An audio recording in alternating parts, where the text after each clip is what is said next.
The movie explorer में आप सभी का स्वागत है। आज हम जिस फिल्म को एक्सप्लेन करेंगे उस फिल्म का नाम है बर्ड बॉक्स। किसी अनजान एंटिटी के आतंक से पूरी दुनिया में सर्वनाश फैल चुका है। अपनी इस खूबसूरत दुनिया में रहना तो दूर, अब इसे देख पाना भी मुश्किल हो चुका है।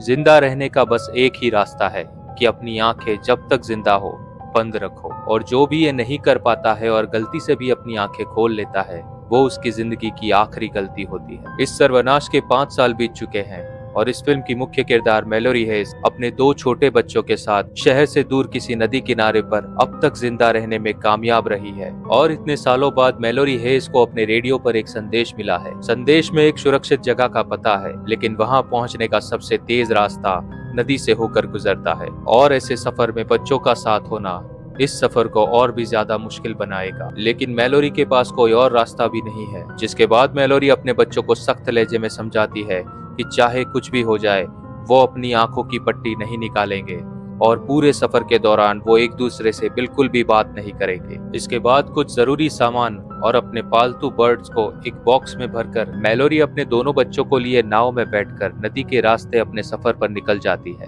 कहानी में आगे 5 साल पहले की मैलोरी को दिखाया जाता है, जो एक शानदार चित्रकार है। मैलोरी को अपनी कला से प्यार है, जिसके चलते वो अपना ज्यादातर वक्त अकेले ही बिताती है। और उसी दौरान मैलोरी की बहन जेसिका उससे मिलने आती है, जो उससे यूरोप और रशिया में चल रही कुछ घटनाओं के बारे में न्यूज देखने को कहती है, जहां किसी कारण लोग मास सुसाइड कर रहे हैं और गवर्नमेंट लोगों को बाहर ना निकलने की हिदायत दे रही है। लेकिन मैलोरी इसे रशिया की न्यूज समझकर टीवी का वॉल्यूम म्यूट कर देती है। और ठीक उसी वक्त टीवी पर दिखाया जाता है कि अमेरिका के अलास्का शहर में पहला केस कंफर्म हो चुका है। मैलोरी इस दौरान प्रेग्नेंट है और मैलोरी अपनी बहन के साथ अपने रेगुलर चेकअप के लिए अस्पताल जाती है, जहाँ मैलोरी की नजर ऑरेंज सूट पहने एक औरत पर जाती है जो काफी खुश लग रही है और फोन पर किसी से बात कर रही है। जिसके बाद डॉक्टर लेफेम मैलोरी का चेकअप कर रही होती है, जहां उन दोनों बहनों की बातें सुनकर डॉक्टर लेफेम को पता चलता है कि मैलोरी इस प्रेगनेंसी को नहीं चाहती थी और उससे अपने होने वाले बच्चे से कुछ खास लगाव नहीं है।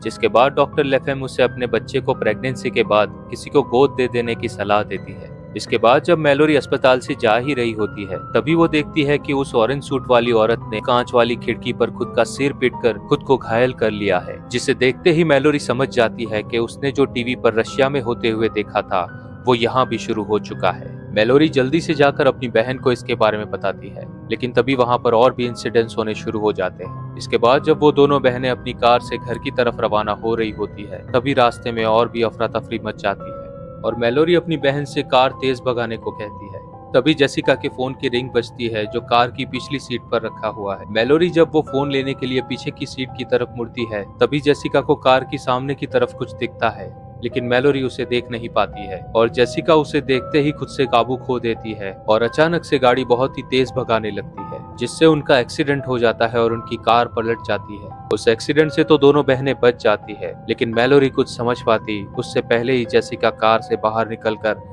एक चलती ट्रक के सामने कूद जाती है। जेसिका की तरह और भी कई लोग अपनी जान ले रहे हैं और वहां पर और भी ज्यादा अफरा तफरी मच जाती है। उसी दौरान मैलोरी को धक्का लगता है और वो जमीन पर गिर जाती है। तभी वहां सामने के एक घर से एक औरत जिसका नाम लीरिया है मैलोरी की मदद के लिए आती है। लीरिया का पति डगलस उसे मैलोरी के पास जाने से रोकता है, लेकिन लीरिया कहती है कि वो प्रेग्नेंट है। लेकिन लीरिया मैलोरी की मदद कर पाती उससे पहले ही उसे वो अनजान चीज दिखती है और अचानक ही वो उसे अपनी माँ कह के पुकारती है और उसके पीछे चलने लगती है। और डगलस घर के अंदर से ये सब होते हुए देख रहा होता है। तभी वहाँ एक और शख्स जिसका नाम टॉम है मैलोरी के पास आता है और उसे अपनी नजर नीचे रखने को कहता है। उसी दौरान लीरिया सामने जलती हुई कार में बैठ जाती है और वो कार ब्लास्ट हो जाती है। जिसके बाद टॉम मैलोरी को लेकर सामने के घर की तरफ जाता है। वो दरवाजा खटखटाता है, लेकिन डगलस दरवाजा खोलने से मना करता है। तभी वहाँ एक और लड़की आती है जिसका नाम लूसी है। लूसी एक पुलिस अफसर है और जब लूसी दरवाजा खोलने के लिए कहती है, तब डगलस के साथ खड़ा शख्स जिसका नाम ग्रेग है और ये घर ग्रेग का ही होता है और ग्रेग जाकर दरवाजा खोल देता है। डगलस मैलोरी को सामने देखकर उस पर नाराज होता है, क्योंकि उसी को बचाते हुए उसकी वाइफ लीडिया मारी गई थी और मैलोरी भी डगलस से इसके लिए माफी मांगती है। इसके बाद घर में जमा हुए लोग अपने परिवार से बात करने की कोशिश करते हैं और टीवी न्यूज देखते हुए अपने अनुभव एक दूसरे को बताकर ये चीज क्या है ये समझने की कोशिश करते हैं। और टॉम सबको बताता है कि उसके साथ काम कर रहे कुछ लोगों ने इस चीज को देखा था और देखते ही उन लोगों ने खुद की जान ले ली थी। जिसके बाद टॉम घर की सारी खिड़कियां और दरवाजे बंद करवा देता है। और तभी टीवी पर न्यूज आती है कि अमेरिका के प्रेसिडेंट ने इमरजेंसी डिक्लेयर कर दी है और सिवाय रेडियो को छोड़कर किसी भी तरह के कम्युनिकेशन डिवाइस, इंटरनेट और यहाँ तक कि सोशल मीडिया से भी दूर रहने को कहा गया है। और तभी टीवी का भी सिग्नल चला जाता है। तभी वहाँ खड़ा एक और शख्स जिसका नाम चार्ली है। चार्ली कहता है कि ये एक एंड गेम है। वो कहता है कि ये एक तरह के स्पिरिट क्रीचर्स है जिनके बारे में दुनिया भर की माइथोलॉजीज में लिखा गया है। ये शक्तियां इंसानियत को नुकसान पहुंचाने के लिए उनके सबसे बड़े डर, सबसे गहरी उदासी या इंसान के सबसे दर्दनाक नुकसान का सहारा लेती है। लेकिन चार्ली एक सुपरमार्केट का एक आम कर्मचारी होने की वजह से उसकी बात कोई भी सीरियसली नहीं लेता है। जिसके बाद टॉम मैलोरी से उसका हालचाल पूछने जाता है, जहां मैलोरी उसकी बहन को याद करते हुए भावुक हो जाती है। वो टॉम को बताती है कि उसकी बहन सुसाइड करने वाले लोगों में से नहीं थी।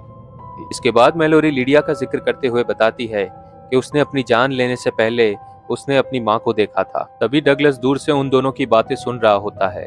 वो मैलोरी पर गुस्सा हो जाता है और कहता है कि लिडिया की माँ को मरे 10 साल हो चुके हैं। जिसके बाद 5 साल बाद का वक्त दिखाया जाता है, जहां मैलोरी को अपने बच्चों के साथ नाव में नदी के रास्ते 6 घंटे बीत चुके हैं। मैलोरी मदद के लिए रेडियो से संपर्क करने की कोशिश करती है, लेकिन सामने से कोई भी आवाज नहीं आती। तभी कुछ आहट सुन बक्से में बंद सारे पंछी बेचैन हो जाते हैं और वापस 5 साल पहले के वक्त में सभी को घर में बंद हुए 3 दिन हो चुके हैं और घर में मौजूद सारा राशन भी खत्म हो रहा है, जिससे डगलस काफी गुस्से में है। टॉम उससे कहता है कि राशन लाने की जिम्मेदारी उसकी रहेगी। तब डगलस उससे कहता है कि राशन लाना इतना भी आसान नहीं होगा। तभी दरवाजे पर कोई आता है। टॉम जब वहाँ देखने जाता है तब डगलस वहाँ जाकर उसे दरवाजा खोलने से रोकता है, लेकिन टॉम जब उसकी बात नहीं सुनता तब डगलस अपनी गन लेने के लिए जाता है, लेकिन मैलोरी वो गन उठा लेती है और दरवाजे की तरफ तानती है। जिसके बाद टॉम दरवाजा खोलने से पहले सबको अपनी आंखें बंद करने को कहता है। टॉम जब दरवाजा खोलता है तब वहाँ एक लड़की आती है जिसका नाम ओलंपिया है। ओलंपिया भी मैलोरी की तरह आखिरी महीने से प्रेग्नेंट है और ये जानने के बाद डगलस और भी ज्यादा चिढ़ जाता है, क्योंकि घर में राशन पहले से ही कम है और 2 प्रेग्नेंट औरतों को संभालना इसके साथ और भी ज्यादा मुश्किल हो जाएगा और बिना देखे दूसरा राशन लाना और भी मुश्किल काम है। तब ग्रेग एक तरकीब निकालता है। ग्रेग कहता है कि सीसीटीवी कैमरास की मदद से वो घर के बाहर की लाइव फीड देखेगा और अगर टीवी स्क्रीन के थ्रू अगर वो उस शक्ति को देख पाया और उसे कुछ भी नहीं हुआ तो वो बाकी के काम भी इसकी मदद से कर पाएंगे। डगलस ग्रेग को ऐसा करने से मना करता है, लेकिन ग्रेग कहता है कि उनके पास और कोई चारा नहीं है। वैसे भी स्क्रीन पर उसे ये सब ब्लैक एंड व्हाइट में दिखेगा और डायरेक्ट आई कांटेक्ट ना होने की वजह से शायद वो बच भी सकता है। इसके बाद वो सब ग्रेग को कुर्सी से बांध देते हैं ताकि वो खुद को नुकसान ना पहुंचा सके और वो सब उसे कमरे में बंद करके बाहर चले जाते हैं। इसके बाद लूसी घर के वॉश एरिया में जाती है। लूसी जब वहाँ स्ट्रेचिंग कर रही होती है तभी वहाँ वो लड़का आता है जिसका नाम फेलिक्स है। फेलिक्स लूसी को पसंद करता है और तभी ग्रेग को स्क्रीन पर वो शक्ति दिखती है और तभी उस कमरे से जोर की आवाजें आती है, जो सुनकर सभी दौड़कर उस कमरे में जाते हैं। कमरे में जाते ही सब अपनी आंखें बंद कर लेते हैं और डगलस वो स्क्रीन तोड़ देता है और तभी सब देखते हैं कि पास में रखे पत्थर से सिर टकराने पर ग्रेग की मौत हो चुकी है और ग्रेग की ये हालत देखकर लूसी बहुत ही ज्यादा घबरा जाती है। तब फेलिक्स उसे संभालता है और ओलंपिया भी रात को मैलोरी के साथ सोने आ जाती है और ओलंपिया अपने होने वाले बच्चे और अपने पति के बारे में मैलोरी से बात करती है और वो मैलोरी से उसके पति के बारे में जब पूछती है तब मैलोरी उसे बताती है कि उसकी शादी नहीं हुई है, जिसका मतलब मैलोरी एक सिंगल मदर है। और इसके बाद 5 साल बाद के वक्त को दिखाया जाता है, जहां मैलोरी को नदी में सफर करते हुए 14 घंटे बीत चुके हैं और तभी मैलोरी को नदी में अपने पीछे किसी की आवाज सुनाई देती है और मैलोरी तुरंत ही उस पर अपनी गन तान देती है।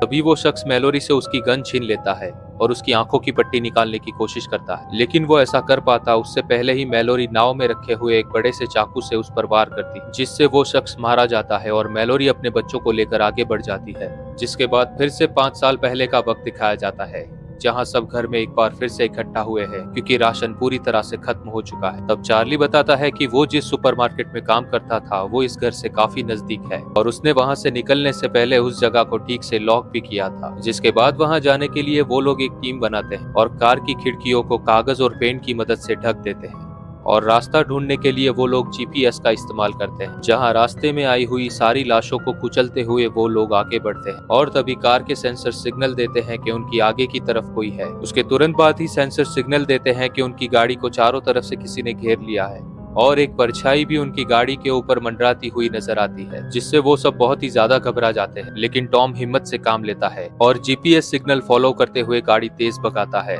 और किसी तरह से वो लोग सुपरमार्केट पहुंच जाते हैं। गाड़ी से उतरते वक्त वो लोग एक बार फिर से अपनी आंखों पर पट्टी बांध लेते हैं और स्टोर में पहुंचते ही टॉम सारे खिड़कियां और दरवाजे ढक देता है और बाकी सब जब वहां खाने पीने का सामान ले रहे होते हैं, टॉम सबसे पहले जाकर कुछ सीबी रेडियोज ले लेता है।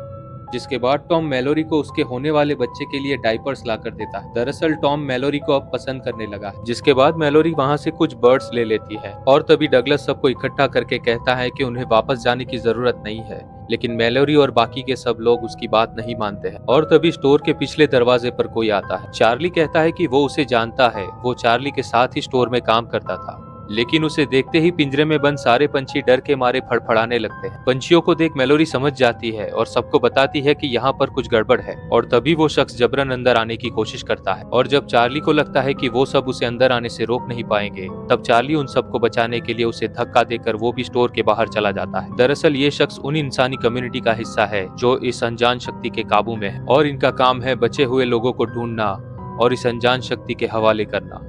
और इनमें से ही एक से नदी पर मैलोरी का सामना हुआ था। चार्ली वहां पर मारा जाता है और वो लोग राशन लेकर उस घर में वापस लौटते हैं। घर पहुंचते ही वहां जो सबसे बूढ़ी औरत है जिसका नाम कैरल है, वो चार्ली के बारे में पूछती है। तब डगलस चार्ली के मरने की खबर वो उसे मजाक करते हुए सुनाता है, जिससे मैलोरी उस पर बहुत ही ज्यादा गुस्सा हो जाती है। जिसके बाद डगलस रात को मैलोरी से मिलकर कुछ बातें करता है और उसे अपने बारे में कुछ बताते हुए वो उससे दोस्ती करने की कोशिश करता है। और तभी फिलिक्स और लूसी उनकी कार चुरा कर वहाँ से भाग जाते हैं। और 5 साल बाद के वक्त में मैलोरी को नदी में सफर करते हुए 24 घंटे बीत चुके। तभी उनकी नाव नदी के बीच खड़े एक बड़े से ट्रक से टकरा जाती है और मैलोरी का बच्चा नदी में गिर जाता है, लेकिन मैलोरी किसी तरह से उसे बचा लेती है। लेकिन उस दौरान वो उस बैग को खो देती है जिसमें खाना और गर्म कपड़े थे। बच्चे को ठंड से बचाने के लिए मैलोरी नाव किनारे पर ले आती है और पास की ही एक झाड़ी में फिशिंग के लिए इस्तेमाल होने वाले धागे को बांधकर उसके रोलर को अपनी कमर से बांधकर जंगल की तरफ आगे बढ़ती है। नदी से कुछ ही दूर जाने पर उसे एक प्रॉपर्टी मिलती है जो शायद कभी एक अस्पताल रही होगी। अंदर जाते ही उसके कमर से बंधा हुआ धागा खत्म हो जाता है और मैलोरी उसके सिरे को एक पलंग से बांध देती है। जिसके बाद मैलोरी किचन से कुछ खाना और अपने लिए गर्म कपड़े लेने के लिए जाती है। तभी वहां पर उसे किसी की आहट सुनाई देती है। मैलोरी तुरंत ही अपनी आंखें पट्टी से ढक लेती है और अपनी गन निकाल लेती है और रस्सी के सहारे नाव की तरफ जाने की कोशिश करती है। तभी वो अनजान शक्ति मैलोरी पर हमला करने लगती है और मैलोरी उस पर गोलियां चलाती है। गोलियों की आवाज सुनकर मैलोरी की बच्ची उसे ढूंढने के लिए खुद को रस्सी से बांधकर नाव से बाहर आ जाती है। जिसके बाद वो अनजान शक्ति उस बच्ची पर हमला करने लगती है, लेकिन तभी मैलोरी उस रस्सी को खींचकर उस बच्ची को नाव पर ले आती है और उसे समझाती है कि चाहे उसे कुछ भी हो जाए, वो पहले खुद की जान बचाएंगे। इसके बाद मैलोरी अपने दोनों बच्चों को लेकर सफर में आगे बढ़ जाती है। कहानी फिर से 5 साल पहले के वक्त में आती है, जहां टॉम मैलोरी से बात करते हुए बताता है कि ये दुनिया का अंत नहीं है। टॉम एक सैनिक है जिसने इराक के युद्ध के दौरान एक फैमिली की मदद की थी। बदले में उस फैमिली ने टॉम को एक लॉकेट दिया था और आज वो लॉकेट टॉम के लिए एक उम्मीद का प्रतीक है।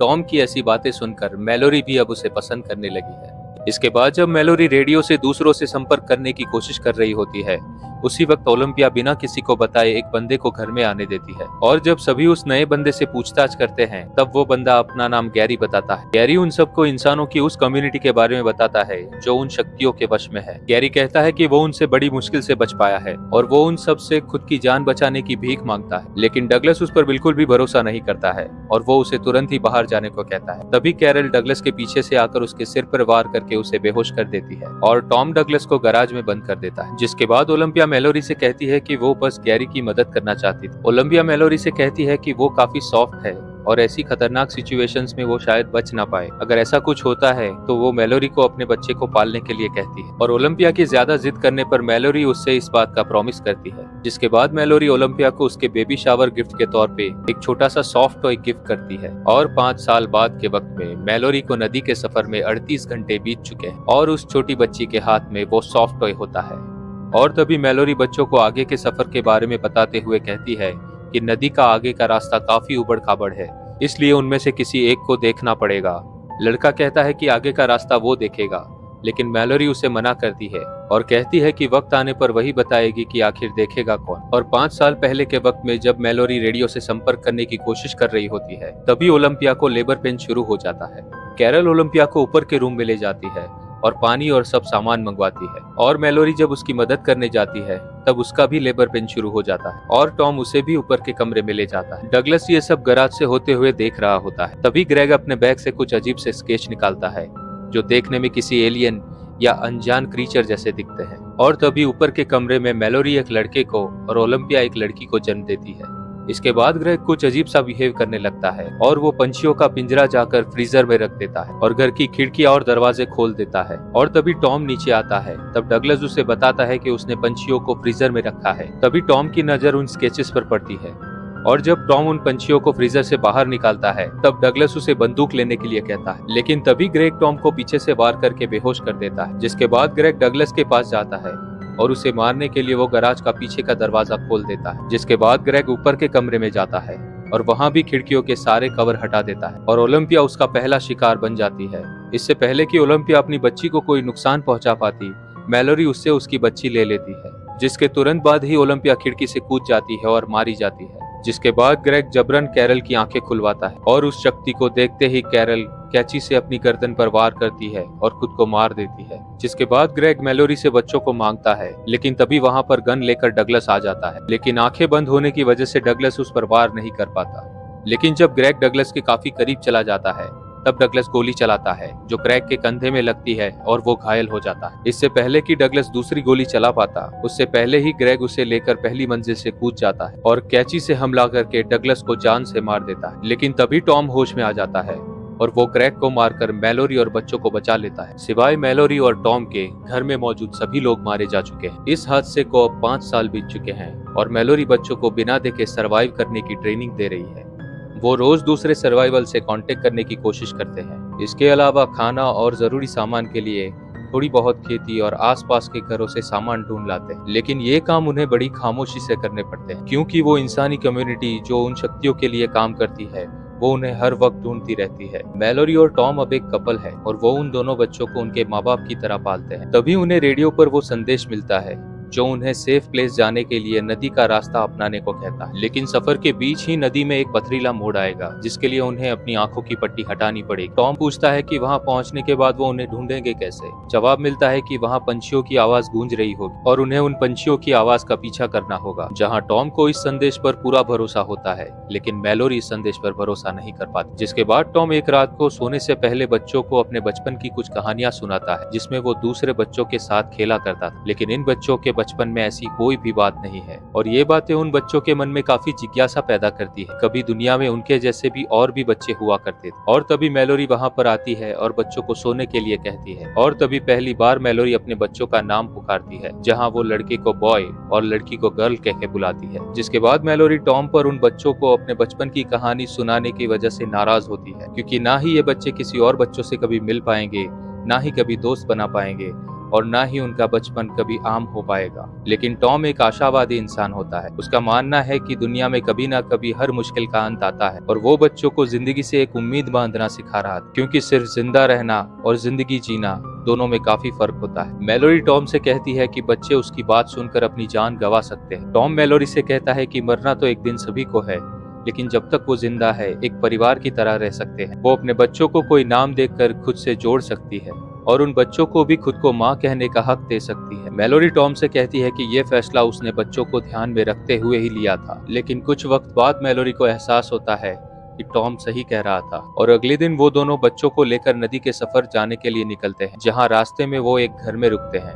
लेकिन तभी वहाँ उन शक्तियों के लिए काम करने वाले कुछ लोग आ जाते हैं। टॉम मैलोरी से कहता है कि वो उन लोगों को यहाँ रोक कर रखेगा तब तक वो बच्चों को लेकर नदी के किनारे चली जाए और टॉम अपने गले का लॉकेट निकालकर मैलोरी को दे देता है। इससे पहले कि टॉम कुछ कर पाता, उससे पहले ही उनमें से एक बच्चों को मैलोरी के साथ देख लेता है। जिसके बाद टॉम उन सब पर गोलियां चलाने लगता है, जिसमें टॉम को भी गोली लग जाती है। जिसके बाद टॉम अपनी आंखों से पट्टी निकाल देता है और उन सबको एक के बाद एक मारने लगता है और तभी वो शक्ति टॉम के सामने आ जाती है। टॉम उसके पूरी तरह से वश में होने से पहले उनमें से आखिरी वाले को गोली मारकर टॉम खुद भी मारा जाता है और मैलोरी समझ जाती है कि अब उसे अकेले ही बच्चों के साथ ये सफर तय करना होगा। नदी के इस सफर को अब 42 घंटे बीत चुके हैं। मैलोरी उस रास्ते पर पहुंच चुकी है जहां किसी एक को इस रास्ते को देखने की जरूरत पड़ेगी। मैलोरी अगर खुद रास्ता देखती है और अगर उसे कुछ हो गया तो ये बच्चे भी नहीं बच पाएंगे और बॉय उसका खुद का बच्चा होता है इसलिए वो उसे भी नहीं देखने देना चाहती। तो आखिर में सिर्फ गर्ल जो ओलंपिया की बच्ची है, और गर्ल भी रास्ता देखने के लिए मान जाती है, लेकिन ओलंपिया से किए हुए वादे को याद करते हुए मैलोरी का मन नहीं मानता है और वो तय करती है कि उनमें से कोई भी रास्ता नहीं देखेगा और वो बिना देखे ही वो रास्ता पार करेंगे। जिसके बाद वही होता है जिसका डर था, उनकी नाव पलट जाती है और पानी में बच्चे डूबने लगते हैं, लेकिन आगे जाकर नदी का बहाव धीमा पड़ जाता है, जिससे वो बच्चों को बचाने में कामयाब हो जाते हैं। इसके अलावा बक्से में बंद उनके बर्ड्स भी बच जाते हैं। जिसके बाद मैलोरी पंछियों की आवाज पर ध्यान देते हुए जंगल के रास्ते आगे बढ़ती है, लेकिन तभी वो अनजान शक्ति वहां भी पहुंच जाती है और मैलोरी को टॉम की आवाज में पुकारने लगती है। लेकिन मैलोरी समझ जाती है कि ये टॉम नहीं है। मैलोरी उस आवाज से दूर भागने की कोशिश में ठोकर लगने पर गिर जाती है, जिससे उसे चोट लग जाती है और वो बेहोश हो जाती है। और तभी वो शक्ति बच्चों को मैलोरी की आवाज में पुकारती है और उन्हें अपनी आंखों पर से पट्टी निकालने को कहती है। लेकिन तभी मैलोरी होश में आ जाती है और वो जोर से पुकारते हुए बच्चों को अपनी आंखों से पट्टी निकालने को मना करती है और एक दूसरे को आवाज देकर वो तीनों एक बार फिर से इकट्ठा हो जाते हैं और उनके एक साथ आते ही वो शक्ति उन पर पूरी ताकत से हमला करने लगती है। लेकिन किसी तरह से मैलोरी खुद को शांत रखती है और पंछियों की आवाज पर ध्यान देती है और पंछियों की आवाज का पीछा करते हुए वो एक दरवाजे के पास पहुंचती है। वो दरवाजा खटखटाती है, तब तक वो शक्ति बहुत ही ज्यादा बौखला जाती है, लेकिन तभी वो दरवाजा खुल जाता है और वो तीनों अंदर चले जाते हैं। उनके अंदर जाते ही उनकी आंखों की पुतलियों को चेक किया जाता है, जिसके बाद उन्हें वो बंदा लेने आता है जिसने उन्हें रेडियो पर कांटेक्ट किया था। वहां जाने पर पता चलता है कि ये एक ब्लाइंड स्कूल है जहां और भी कई छोटे बच्चे मौजूद है और वहां मैलोरी अपने पंछियों को भी आजाद कर देती है। और तभी वहां मैलोरी को डॉक्टर लेफेम मिलने आती है। डॉक्टर लेफेम बच्चों से जब उनका नाम पूछती है तब बच्चे अपना नाम बॉय और गर्ल बताते हैं। तब मैलोरी पहली बार अपने बच्चों का नाम रखती है, जहां लड़की का नाम ओलंपिया और लड़के का नाम टॉम रखती है और वो खुद की पहचान उनकी माँ के तौर पर बताती है और ये कहानी यहीं पर समाप्त हो जाती है। आशा करते हैं ये वीडियो आपको पसंद आया हो। अगर पसंद आया हो तो लाइक, शेयर और सब्सक्राइब जरूर कर दीजिएगा और कमेंट में लिख के बता सकते हैं कि आप कौन सी फिल्म का एक्सप्लेनेशन देखना पसंद करेंगे। तब तक के लिए आप सभी का धन्यवाद।